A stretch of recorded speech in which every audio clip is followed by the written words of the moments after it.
Hello students, welcome back in Shivalik classes. I hope you all are doing very well and आप लोगों की NEET की तैयारी बहुत ही अच्छी चल रही होगी और उसी तैयारी में हम लोग आज टॉपिक एक बहुत अच्छे से करने वाले हैं जो कि है माइटोकॉन्ड्रिया। ये जो टॉपिक है माइटोकॉन्ड्रिया ये हमारा बहुत जगह काम आने वाला है क्योंकि जो हमें ईटीसी पढ़नी है आगे वो ईटीसी भी इसी में पढ़नी है। ईटीसी प्रोसेस कहां चलती है, इसमें चलती है। ग्लाइकोलाइसिस कहां चल रही है, माइटोकॉन्ड्रिया में चल रही है। क्रेब्स साइकिल कहां चल रही है, माइटोकॉन्ड्रिया में चल रही है। ठीक है, तो बेसिकली ये सबसे इंपॉर्टेंट काम कर रहा है हमारे लिए एनर्जी बनाना। चलिए तो इसके बारे में हम लोग पढ़ते हैं, स्टार्ट करते हैं। सबसे इंपॉर्टेंट बात माइटोकॉन्ड्रिया के बारे में जो हमें बचपन से सिखाई गई है और हमें बहुत अच्छे से रटी हुई है, दैट माइटोकॉन्ड्रिया इज, आप लोग बोल रहे होंगे आई होप मेरे साथ साथ, mitochondria is power house of the cell. Correct. चलिए तो ये तो सभी को पता है कि mitochondria is power house of the cell. ये हमारे लिए एक बहुत ही प्यारी सी टोन है, बायो वालों के लिए मतलब एकदम बढ़िया सा सेंटेंस है ये, फेवरेट एकदम। चलिए तो इसी सेंटेंस को देखते हैं कैसे क्या वगैरह वगैरह। सबसे पहले इसकी हिस्ट्री के बारे में बात करते हैं। माइटोकॉन्ड्रिया की हिस्ट्री, हिस्ट्री से हमारा मतलब है कि इसको किसने डिस्कवर किया है। तो डिस्कवर्ड बाय एंटोन वॉन कॉलिकर। आप लोग डायरेक्ट कॉलिकर याद कर सकते हैं। कॉलिकर नाम के साइंटिस्ट थे जिन्होंने इसको डिस्कवर किया था इंसेक्ट के मसल सेल्स में। देन जो टर्म है कॉइंड बाय, जो टर्म थी वो गिवन बाय या कॉइंड बाय कार्ल बेंडा।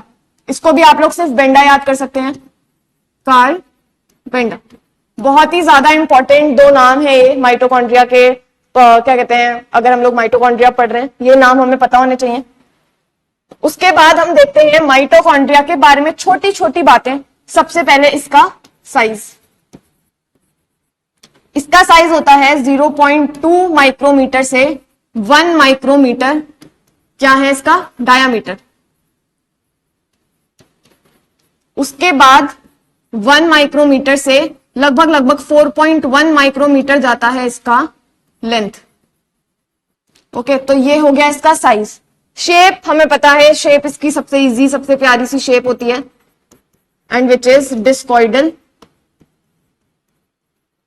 या फिर ओवल। थोड़ी सी शेप वेरी कर सकती है ऑर्गेनिजम्स टू ऑर्गेनिज्म मतलब, बट लगभग शेप इसकी ओवल ही रहती है। उसके बाद हम लोग बात करते हैं डिस्ट्रीब्यूशन की। डिस्ट्रीब्यूशन से क्या मतलब है हमारा, जो माइटोकॉन्ड्रिया है वो एटीपी बना रहा है और हर सेल की एटीपी की नीड अलग अलग होती है। कुछ सेल्स ऐसे हैं जिनमें एटीपी ज्यादा चाहिए होता है, कुछ सेल्स ऐसे हैं जिनमें एटीपी कम यूज होता है। पर इससे भी पहले हम लोग एक बात करते हैं, कंपैरिजन करेंगे प्लांट सेल और एनिमल सेल की। तो प्लांट सेल को मूव नहीं करना है, एनिमल सेल को मूव करना है, तो एटीपी ज्यादा किससे चाहिए होगी, एनिमल सेल्स को। तो यहां पर सबसे पहले हम लोग एक लाइन लिखेंगे, plant cells have less mitochondria. Mitochondria को अब मैं शॉर्ट में एमटी लिखूंगी हर जगह पर। ओके, तो have less mitochondria than animal cell. सबसे पहली बात तो ये। उसके बाद एनिमल सेल में भी, इन एनिमल सेल, इस एनिमल सेल में भी कुछ ऐसे सेल्स हैं जिनमें ज्यादा एटीपी जरूरत होती है, ज्यादा माइटोकॉन्ड्रिया होते हैं, जैसे कि हमारे मसल सेल्स। मसल सेल्स दिन रात हम लोग उछलते कूदते रहते हैं, सबसे ज्यादा जरूरत किसको है, मसल सेल्स को। उसके बाद हमारे रेटिना, हम लोग देखते भी रहते हैं काफी ज्यादा टाइम, अंधेरे में भी देख रहे हैं, फोन चला रहे हैं दिन रात, सबसे ज्यादा एटीपी कौन ले रहा है, फिर रेटिना। उसके बाद हमारे किडनी सेल्स, किडनी सेल्स भी हमेशा ही तुम्हारा बेसिकली फिल्ट्रेशन चल रहा है, तो किडनी सेल्स को भी एटीपी की बहुत जरूरत होती है, माइटोकॉन्ड्रिया इसके पास बहुत ज्यादा रहता है। ठीक है, तो ये कुछ सेल्स हैं जिनके पास माइटोकॉन्ड्रिया यूजुअली ज्यादा रहता है। उसके बाद अगर मैं ऑर्गेनिजम्स की बात करूं तो तुम्हारा जो क्लेमाइडोमोनास होता है,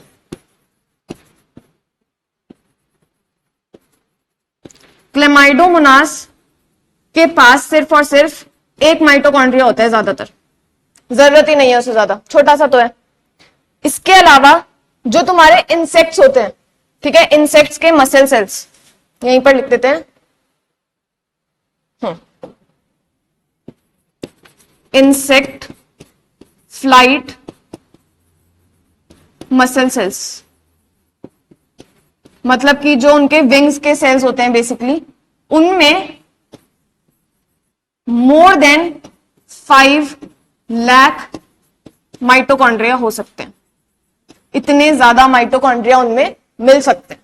ओके, चलिए, तो ये हमने कुछ बेसिक चीजें जान ली है माइटोकॉन्ड्रिया के बारे में।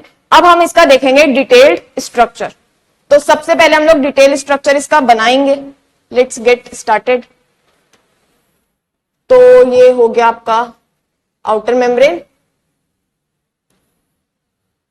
जी। अब इसकी इनर मेम्ब्रेन बनाते हैं। सबसे प्यारा डायग्राम लगता है मुझे तो ये, इतना इजी, इतना सरल और इतना इंपॉर्टेंट। हर बार मतलब स्कूल के पेपर में तो ये आता ही है, लगभग लगभग 80% सीबीएसई देता ही देता है इसे।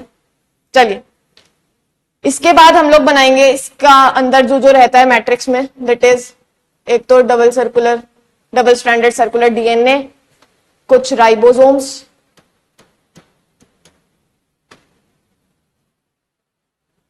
तो ये हमारा हो गया माइटोकॉन्ड्रिया तैयार एकदम। अब इसकी लेबलिंग करते हैं। ये क्या है आपका आउटर मेम्ब्रेन, अंदर वाली हो गई आपकी इनर मेम्ब्रेन। उसके बाद ये जो स्पेस है बीच का, ये हो गया आपका inter membranes space. Inter membrane space को हम लोग पेरी माइटोकॉन्ड्रियल स्पेस भी बोलते हैं, पेरी माइटोकॉन्ड्रियल।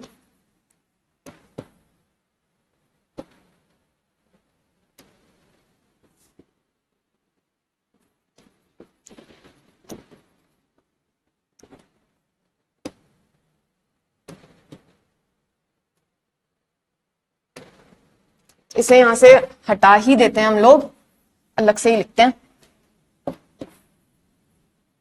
चलिए, और यहीं पे लिख देते हैं, और पेरी माइटोकॉन्ड्रियल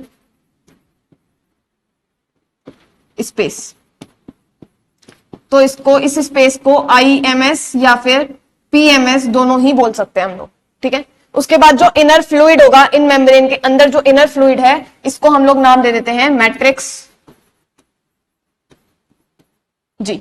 उसके बाद ये हो गया हमारा डबल स्ट्रैंडेड सर्कुलर डीएनए, और ये हो गए हमारे राइबोसोम्स। राइबोसोम्स वो भी कौन से, 70S टाइप्स। ओके, तो ये हमारा हो गया स्ट्रक्चर। इसके बाद थोड़ी सी चीजें और हैं, वो हम लोग अभी पढ़ेंगे, तब देखते हैं, तब उसको थोड़ा सा एडिट करेंगे हम लोग। चलिए, सबसे पहले हम लोगों के इसके स्ट्रक्चर के बारे में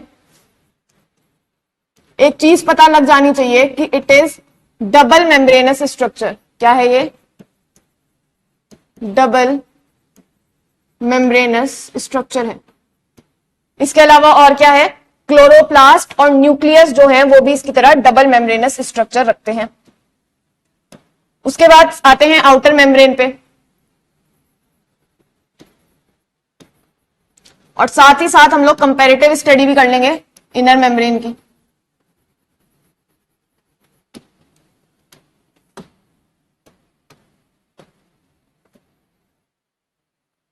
चलिए देखते हैं। अब सबसे पहले बात करते हैं आउटर मेम्ब्रेन की। तो जो आपकी आउटर मेम्ब्रेन है वो इतनी परमिएबल है कि वो किसी चीज को अंदर आने से नहीं रोकती। ये पूरी तरह से परमिएबल है, ये किसी भी चीज को अंदर आने से नहीं रोकेगी, परमिएबल। पर जो इनर मेम्ब्रेन है ये रोकती है। इनर मेम्ब्रेन क्या करेगी, इनर मेम्ब्रेन आपकी रोकेगी और रोक कर जो चीजें, मतलब जो मेम्ब्रेन रोकती है चीजों को, उसको हम क्या कहते हैं? सेमी या फिर selectively permeable. Okay, now outer membrane जो होती है, इसके पास एक प्रोटीन्स होते हैं यहां पर इस तरह से धसे हुए, जिनको हम लोग बोलते हैं पोरेंस। पोरेंस प्रेजेंट। और यही जो पोरेंस होते हैं, सबसे पहली बात तो ये जो पोरेंस हैं, ये आपका ग्राम नेगेटिव बैक्टीरिया का फीचर है, पहली चीज। दूसरी चीज, ये पोरेंस काम आते हैं वाटर ट्रांसपोर्ट के, ये वाटर चैनल्स होते हैं, ठीक है? प्रोटीन है एक तरह का, वाटर चैनल का काम करता है। इनर मेम्ब्रेन में ये पोरेंस एब्सेंट होते हैं, पोरेंस एब्सेंट। उसके बाद नेक्स्ट बात करते हैं हम लोग, इनकी जो सरफेस है वो कैसी है। तो जो आउटर मेम्ब्रेन है, इसकी स्मूथ सरफेस है, स्मूथ सरफेस। पर जो इनर मेम्ब्रेन है, उसकी रफ सरफेस, रफ नहीं कहेंगे हम लोग, कहेंगे फोल्डेड सरफेस है, ठीक है? यहां पर क्या आ रहे हैं? ये फोल्ड्स आ रहे हैं, तो फोल्ड्स प्रेजेंट। और इन फोल्ड्स को, यहां पर ये जो फोल्ड्स हैं, ये जो फोल्ड है, ये जो फोल्ड है, इनको हम लोग नाम दे देते हैं क्रिस्टे। क्या नाम दे देते हैं हम लोग को? Cristae. These folds are called cristae. ये बहुत ही इंपॉर्टेंट टर्म है, इस टर्म पे बहुत बार एमसीक्यूज आते हैं, ठीक है? तो क्रिस्टे क्या है? क्रिस्टे आपके ये फोल्ड्स, ठीक है? ये आपके हो गए क्रिस्टे। अब बात करते हैं, आउटर मेम्ब्रेन के पास बहुत ही कम, कुछ गिने चुने ही प्रोटीन्स होते हैं, लेस प्रोटीन्स प्रेजेंट। कुछ ही गिने चुने प्रोटीन्स या फिर एंजाइम्स होंगे इसके पास। बट जो आपकी इनर मेम्ब्रेन होती है, इसके पास ज्यादा प्रोटीन्स और एंजाइम्स होते हैं, इसके पास बहुत ज्यादा प्रोटीन्स और एंजाइम्स होते हैं। तो इनके पास ऐसे कौन से एंजाइम्स और प्रोटीन्स होते हैं? अच्छा, इनके पास बेटा होते हैं ईटीसी के प्रोटीन्स, जो हमारी इलेक्ट्रॉन ट्रांसपोर्ट चेन होती है, अभी हम देखेंगे कि यहीं पर चल रही है, ठीक है? उस इलेक्ट्रॉन ट्रांसपोर्ट चेन के लिए जो जो प्रोटीन्स, जो जो एंजाइम्स चाहिए होते हैं, वो सारे कहां पर होते हैं? इनर मेम्ब्रेन में। तो यहां पर लिख देते हैं फॉर ईटीसी, ठीक है? उसके बाद इस क्रिस्टे के स्ट्रक्चर पर थोड़ा सा पहले फोकस करेंगे हम लोग, देखते हैं आगे। देखिए, जो आपका क्रिस्टे होता है,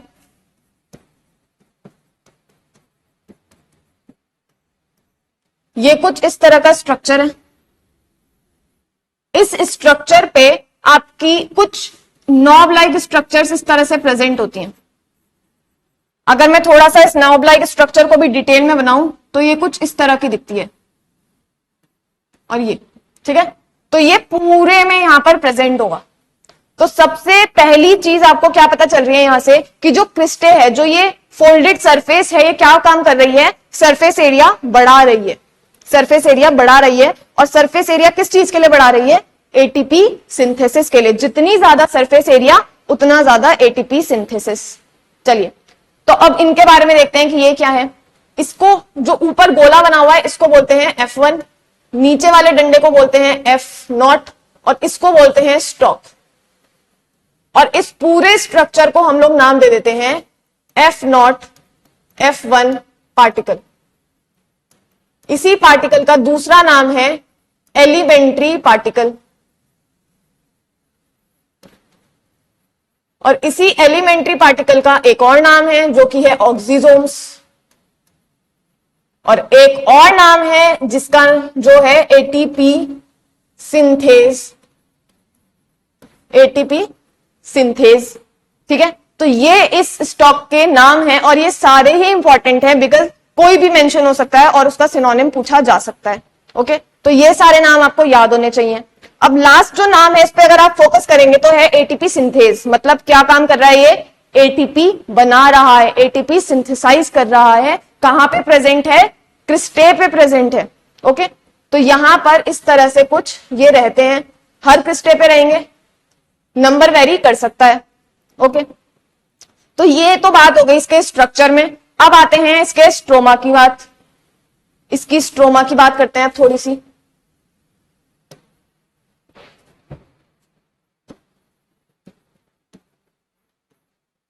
स्ट्रोमा में इसका क्या होता है, एंजाइम्स होते हैं सबसे पहली बात तो बहुत सारे। बेसिकली कौन से एंजाइम्स होते हैं इसके पास, क्रैब्स साइकिल के एंड बीटा ऑक्सीडेशन के, ठीक है। तो ये तो इसके पास इन दोनों प्रोसेसेस के एंजाइम्स कहां पे होंगे, इस पे होंगे। साथ ही साथ कुछ ईटीसी के एंजाइम्स भी होते हैं इसके पास, स्ट्रोमा के पास कुछ ईटीसी के एंजाइम्स होते हैं, जैसे कि आपका NAD nicotinamide adenosine diphosphate, FAD flavin adenosine diphosphate, ये कुछ एंजाइम्स यहां पर प्रेजेंट होते हैं। उसके बाद स्ट्रोमा में हमने देखा कि एक सर्कुलर डीएनए भी प्रेजेंट है, सर्कुलर डीएनए जो कि क्या है, डबल स्ट्रैंडेड है, तो DS double stranded circular DNA. उसके अलावा 70S राइबोसोम्स भी हैं। ये कुछ चीजें हैं स्ट्रोमा की। तो स्ट्रोमा में क्या हो रहा है, स्ट्रोमा में ईटीसी का कुछ थोड़ा बहुत काम चल रहा है, मतलब बेसिक ईटीसी जो होती है वो आपकी इनर मेम्ब्रेन में चल रही होती है, बट थोड़े बहुत एंजाइम्स यहां पर मिलेंगे। साथ ही साथ आपकी क्रैब साइकिल कहां चल रही होती है, माइटोकॉन्ड्रिया में, बीटा ऑक्सीडेशन माइटोकॉन्ड्रिया में। पर जो आपकी ग्लाइकोलाइसिस है वो कहां चल रही होती है, साइटोप्लाज्म में, सेल के साइटोप्लाज्म में। चलिए अब देखते हैं आगे थोड़ा सा, और इसके बारे में एक बात जाननी है हमें।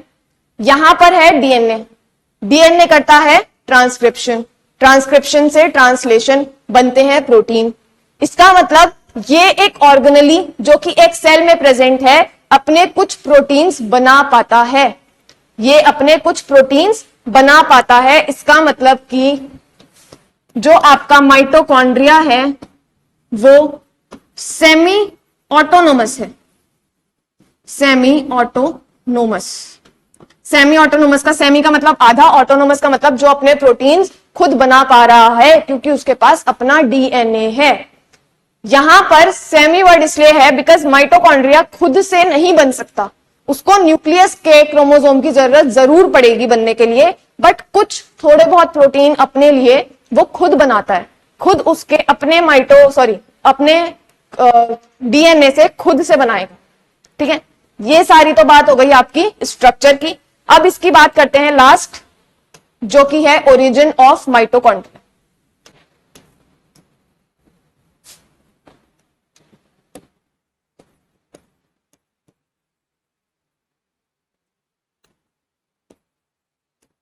ओरिजिन ऑफ माइटोकॉन्ड्रिया, जिसके लिए हम एक थ्योरी पढ़ते हैं जिसका नाम है एंडो सिम्बायोटिक थ्योरी।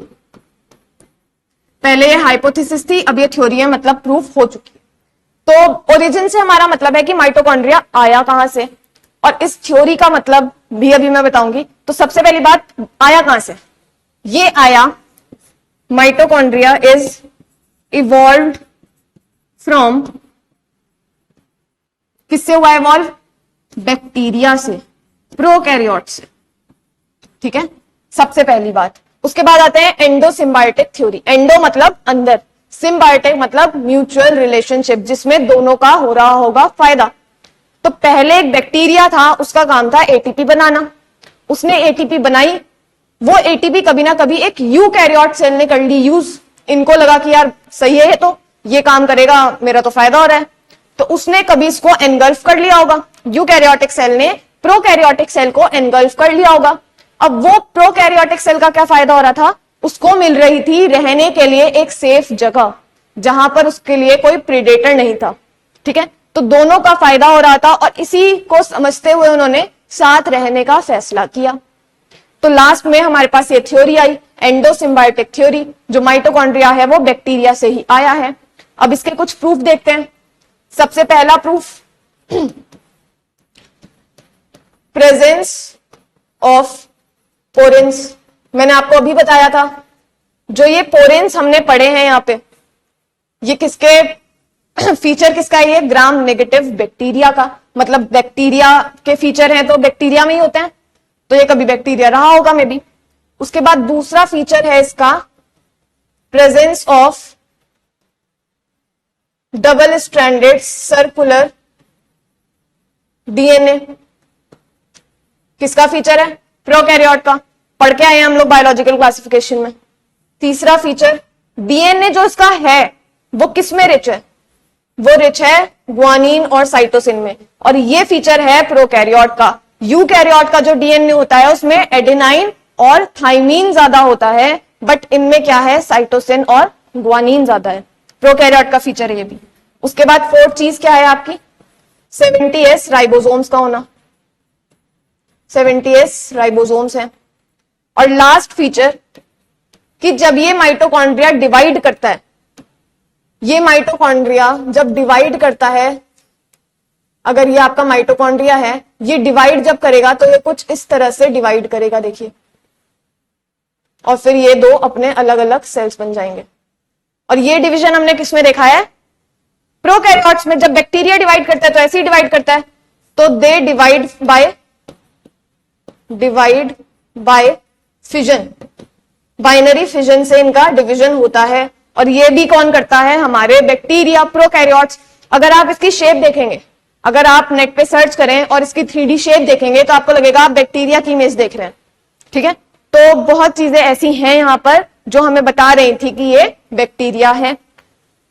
चलिए, तो ये पूरा आपका हो चुका है स्ट्रक्चर ऑफ डीएनए। एक बार जल्दी से रिवाइज करते हैं। माइटोकॉन्ड्रिया जो है पावर हाउस है सेल का, ये तो बहुत एकदम अच्छी सी और याद रखने वाली बात है सभी के लिए।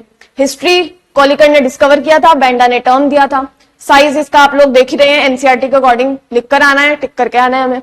शेप डिस्कॉइडल रहेगी। डिस्ट्रीब्यूशन जहां पर एनर्जी ज्यादा चाहिए वहां पर ज्यादा होंगे, जहां पर कम वहां पर कम। उसके बाद क्लेमाइडोमोनास में एक लौता माइटोकॉन्ड्रिया होता है ज्यादातर। इंसेक्ट्स में 500 लाख से ज्यादा हो सकते हैं। इनर मेम्ब्रेन होगी, आउटर मेम्ब्रेन होगी। इनर मेम्ब्रेन ज्यादा अच्छी से काम करती है, सिलेक्टिवली परमिएबल है, पोरेंस नहीं होंगे, फोल्डेड स्ट्रक्चर होगा। फोल्डेड स्ट्रक्चर होता है क्रिस्टे। क्रिस्टे के ऊपर क्या रहते हैं आपके F0 F1 particles. F0 F1 particles आपके एलिमेंट्री पार्टिकल ऑक्सीजोम्स क्या करते हैं, एटीपी बनाने का काम करते हैं। उसके बाद इसके पास कौन से प्रोटीन्स होंगे, ईटीसी के प्रोटीन्स होंगे। अच्छा, वो प्रोटीन्स रहते कैसे हैं एक बार अगर मैं दिखाऊं तो इस तरह से, यहां पर ऐसे धसे हुए होंगे, कुछ यहाँ इनर मेम्ब्रेन स्पेस में होंगे, इंटर मेम्ब्रेन स्पेस में, कुछ यहाँ धसे हुए होंगे, ठीक है। उसके बाद हम आते हैं आउटर मेम्ब्रेन, तो इसकी जस्ट अपोजिट है, ठीक है, स्मूथ होगी, लेस प्रोटीन्स होंगे, पोरिन्स हैं, परमिएबल है। उसके बाद आई बात मैट्रिक्स की। जो आपका मैट्रिक्स होता है उसमें सर्कुलर डीएनए है, 70S राइबोसोम्स हैं, कुछ एंजाइम्स हैं जो कि आपके कौन से एंजाइम्स है, क्रेब्स साइकिल के, बीटा ऑक्सीडेशन के और ईटीसी के। क्योंकि डीएनए है तो हमें पता है क्या है, सेमी ऑटोनोमस है, नेचर में अपना काम खुद से कर सकता है थोड़ा बहुत, तो सेमी ऑटोनोमस है। उसके बाद इसका ओरिजिन का थ्योरी क्या है, एंडोसिम्बायोटिक थ्योरी, बहुत ही प्यारी सी थ्योरी है। इससे हमें पता चला कि ये पहले बैक्टीरिया था। कभी बैक्टीरिया क्यों था, क्योंकि इस पे पोरेंस थे, सर्कुलर डीएनए था, जीसी रिच कंटेंट था डीएनए का, और 70S राइबोसोम्स थे, और डिवाइड होता है फिजन से। तो ये सारी हमारी बात हुई माइटोकॉन्ड्रिया की। और ये जो माइटोकॉन्ड्रिया है आपका, ये बहुत ही इजी और बहुत ही अच्छा स्ट्रक्चर है जो कि बहुत ही ज्यादा मार्क्स का वेटेज रखता है, तो इसको जरूर पढ़कर जाएं। और अगर आप लोगों को ये लेक्चर समझ में आया और आपको पसंद आया है तो please hit the like button and subscribe for more such videos. Thank you.